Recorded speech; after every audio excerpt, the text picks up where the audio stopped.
મુન્દ્રાની Jindal company સામે વિરોધ પ્રદર્શન દરમિયાન વિરોધીઓ પર પોલીસે કર્યો લાઠીચાર્જ। મુન્દ્રાના પ્રાગપર નજીક આવેલી જિંદાલ કંપની સામે વિરોધ માટે ઉતરેલા લોકલ ટ્રક ડમ્પર એસોસિએશન દ્વારા આજે મોડી સાંજે કંપનીમાં જતી ટ્રક રોકવાનો પ્રયત્ન કરાતા મામલો બીચક્યો હતો। ખાસ કરીને આટલા ઘણા સમયથી તમારો જે અહીંયા વ્યવસાય છે ટ્રકનો, અને એ તમને જે તકલીફ છે, તમારી જે વિવિધ માંગો છે એ સંતોષાતી નથી, તો તમે શું કહેવા માંગો છો? અમારું કહેવું એટલું જ છે ખાસ કરીને કે જિંદાલના આખું જો ગ્રુપ છે એના 3 પ્લાન્ટ છે, નાના કપાયા, સમાગોગા અને પ્રાગપર। એમાં અહીંયા પ્રાગપરમાં કોલસામાંથી કોક બનાવે છે અને અહીંયાથી પછી 100 પાઇપ જિંદાલ આપણે સમાગોગામાં લઈ જાય છે અને ત્યાંનો બીજો રો મટીરિયલ ઘણો બધો હોય છે અને એનાથી એ લોકો પ્રોડક્શન પોતાનું કરતા હોય છે। એમાં જે કોલસો અદાણી પોર્ટથી આવે છે અહીંયા સુધી, પછી અહીંયાથી આ કોક જાય છે, પછી આયરનનો મોટો જથ્થો આવજાવમાં છે। એના સિવાય પાઇપ આવે છે, એમના પાઇપ જાય છે, પ્લેટો આવે છે પોર્ટથી, પ્લેટની જે રિલે આવે મોટી પ્લેટોની એ આવે છે। ઘણા બધા કામ છે। એ આવા જે મોટા વોલ્યુમવાળા કામ છે એ લોકોએ બહારના માણસોને આપ્યા છે, અહીંયા લોકલ કોઈ માણસોને આપ્યા નથી। અને એ લોકો જે વર્ણવી રહ્યા છે કે અમે અહીંયા લોકલ માણસોને કામ આપીએ છીએ, એ નાના નાના કોઈ કામ છે, કોઈ સફાઈના હશે કે કોઈ ટ્રેક્ટરના હશે, કોઈ જેસીબીના હશે, એવા નાના નાના કામ આપ્યા છે। અને જે મોટા લિસ્ટ એ લોકો જે બતાવી રહ્યા છે કે અમે 90% આજે છાપામાં પછી આપ્યું છે, એ પણ લોકો હળાહળ જૂઠ બોલ્યા છે, હળાહળ જૂઠ। અને 90%નું જે એ લોકો દાવો કરી રહ્યા છે તો તદ્દન ખોટી વાત છે। બીજું એ લોકો બતાવે છે કે અમે મહિને 3 કરોડ રૂપિયા અહીંયા લોકલ પ્રજાને ધંધામાં આપીએ છીએ। સાવ ખોટી વાત છે। જો 3 કરોડ રૂપિયા એ રોજગારમાં આપતા હોય તો અહીંયા રોજગારીની ચમક પણ દેખાય। મારું તો એમાં મને ડાઉટ છે કે એ લોકો જે મશીનરી અમુક નાની મોટી ક્યાં ભાડે રાખી છે એમાં પણ ઓછા ભાડા આપી અને અહીંયા લોકલ લોકોનું શોષણ કરે છે, પૂરતા ભાડા પણ આપતા નથી। આવી ઘણી બધી સમસ્યાઓ છે। જ્યારે 2005થી આ જે મસમોટા કામ છે અને જે મોટું વોલ્યુમ છે, કોલસા, કોક, આયરન, આ બધું એ મોટું વોલ્યુમ જે છે એ 2005થી એટલે અટાણે સુધી લગભગ 12-14 વર્ષથી એ લોકો બહારની પાર્ટીઓને આપીને પોતાનું કામ ચલાવે છે, જેમાં બધા મળીને કામ કરે છે, એટલે મળતિયાઓથી કામ કરે છે। એનું કારણ એ છે કે એ લોકો અંદર ઘણું બધું ભ્રષ્ટાચારની પણ ગંધ છે। એટલે અમારું એટલું જ કહેવું છે કે જે આ મોટું વોલ્યુમનું કામ છે, લોકલ માણસોને જો કામ આપવામાં આવે તો ઘણી રોજગારીની તકો છે। એ નાના માણસો સુધી પહોંચે, ટ્રાન્સપોર્ટરો સુધી પહોંચે, લોકલ સિંગલ ગાડીવાળા સુધી પહોંચે, તો કંપનીનો પણ એમાં હિત છે। બીજું સવાલ કે અમારો હડતાળ કરવાનો ઉદ્દેશ ખાસ કરીને લોકલ માણસોને રોજગારી મળી રહે એના પૂરતો છે અને કંપનીને એમાં વાંધો હોવો જોઈએ નહીં, કારણ કે કંપનીને તો ટ્રાન્સપોર્ટિંગ કરવું છે ગમે એમ, અમે કરીએ કે બહાર ના કરીએ એને શું ફરક પડે છે। અમે એ જ રસ્તે, એ જ વાનથી અને સક્ષમ છે, બધા અનુભવી છે, મશીનરી ધારકો છે, બધા ગાડીઓ ધારકો છે।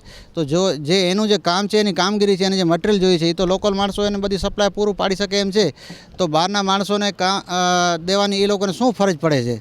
એટલે આ લોકો જે બહારના માણસોને કામ આપી દેવાનું વળગી રહ્યા છે એમ નેમ કરીને, તો એનું કારણ જ એ છે કે એ લોકો બધા મિલીભગતથી કામ કરે છે। કંપની તમારી માંગ નહીં સંતોષે તો આગળ તમે શું કાર્યવાહી? કંપની અમારી માંગ નહીં સંતોષે તો અમે આ અમારું હડતાળ છે એ લાંબુ ચલાવશું અને જ્યાં સુધી નહીં સંતોષાય ત્યાં સુધી અમે અમારી હડતાળ જારી રાખશું। કેટલા જણા આ હડતાળમાં તમે જોડાયા છો? આમાં હાલની સંખ્યા 200-300 માણસોની છે। એ જો કંપનીવાળા જો અમારી માંગ પૂરી નહીં કરે, સંતોષે નહીં, તો અમે બધા ગામોમાં જઈ ગ્રામસભાઓ કરી બધાને મળી અને બધાને અહીંયા લાવશું, કારણ કે ખાલી અહીંયા રોજગારીનો મુદ્દો તો છે જ, પણ સાથે સાથે આ લોકો જે અહીંયા પ્લાન્ટ નાખે છે, કંપની નાખી છે, તો એનો જે ધુમાડો છે, એની જે ખરાબ અસર છે, કેમિકલ જે ધુમાડામાં નીકળે છે, એ બધું અહીંયા લોકલ વાડીઓ ઉપર, દૂધાળા જનાવરો ઉપર, માણસો ઉપર મોટી અસર કરે છે અને પાક પણ ખરાબ થાય છે। આ બધું વેઠવા છતાં એ લોકો જો અહીંયા લોકલ માણસોને રોજગારી આપવામાં આનાકાની કરતા હોય તો અમારો મુદ્દો એટલો છે કે ગામ લોકોમાં ગામડે ગામડે જઈ બધાને જગાડી અને ખેડૂતોને પણ સાથે લઈને અહીંયા 5 થી 10 હજાર માણસોને કંપની ઉપર ઊભા કરવાની અમારી ગણતરી છે। તમારું શું નામ છે અને કેટલા સમયથી આમાં કંપનીમાં તમારો બધાનો વ્યવસાય ચાલે છે ને શું લડત કરશો? મારું નામ શક્તિસિંહ જાડેજા, વિરાણીયા ગામનો સરપંચ છું અને મુન્દ્રા તાલુકા યુવા ભાજપના પ્રમુખની સેવા આપી રહ્યો છું.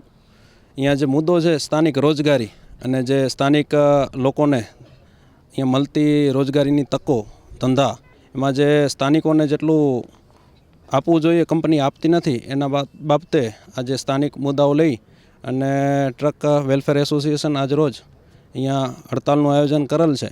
કંપની તરફથી કોઈ સામે અમને કોઈ રેસ્પોન્સ મળી રહ્યો નથી. તો આવનારા દિવસોમાં આ જે માણસીભાઈએ કીધું કે લોકજાગૃતિ દ્વારા આવનારી બધી ગ્રામ પંચાયતો, ગામોમાં એક રોજગારી માટે જાગૃતિ અને આ કંપનીના પ્રદૂષણ દ્વારા થતા હાનિ ખેતીના ને કામોને, તો એના માટે એક મોટો ઉગ્ર આંદોલન કરવામાં આવશે જો કંપની પ્રોપર રેસ્પોન્સ લોકલોને નહીં આપે તો.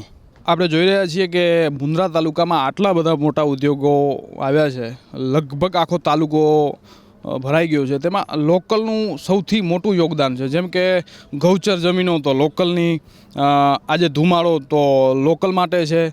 તો જ્યાં સ્થાનિકો અત્યારે જે મુન્દ્રા તાલુકાનો વિસ્તાર છે, રોજગારી તો ઠીક પણ રહેવા લાયક પણ અત્યારે વિસ્તાર રહ્યો નથી, એટલો પ્રદૂષિત આ ઉદ્યોગોના કારણે થયો છે. એના બદલામાં ઉદ્યોગો કંઈ સામે આપી નથી રહ્યા.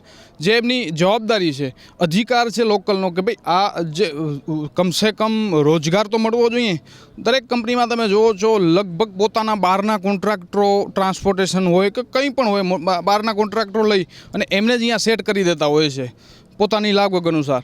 તો આ બધું બંધ થવું જોઈએ અને ટૂંક સમયમાં આના માટે બહુ મોટો આંદોલન કરશું. સાથે સાથે સ્થાનિક જે નોકરીના મુદ્દા છે એને પણ જોડશું. અને આજે અત્યારે જે ટ્રાન્સપોર્ટનો ખાલી પ્રશ્ન નથી, આખો તાલુકો આમની સાથે જોડાયેલો છે. અત્યારે ખાલી ટ્રક માલિકો અને આગેવાનો જોડાયા છે. ટૂંક સમયમાં આ જે આંદોલન છે એ મોટું રૂપ ધારણ કરી, જો ખાલી જિંદાલ નહીં પણ આ દરેક કંપની સામે એનો અવાજ ઉપાડવામાં આવશે એવી અહીંયાથી. માંડવી મુન્દ્રા મત વિસ્તારના લોક લાડીલા ધારાસભ્ય માનનીય શ્રી વિરેન્દ્રસિંહજી બી જાડેજાને જન્મદિવસની ખૂબ ખૂબ શુભેચ્છાઓ. આપનું સ્વાસ્થ્ય હંમેશા નિરોગી રહે અને આપ હજુ પણ વિકાસના સમાજના કાર્યો કરતા રહોની મંગળમય શુભેચ્છાઓ. શુભેચ્છક દિગ્વિજયસિંહ ઝાલા, માજી સરપંચ શ્રી ટુંડા ગ્રામ પંચાયત, તાલુકો મુન્દ્રા, કચ્છ.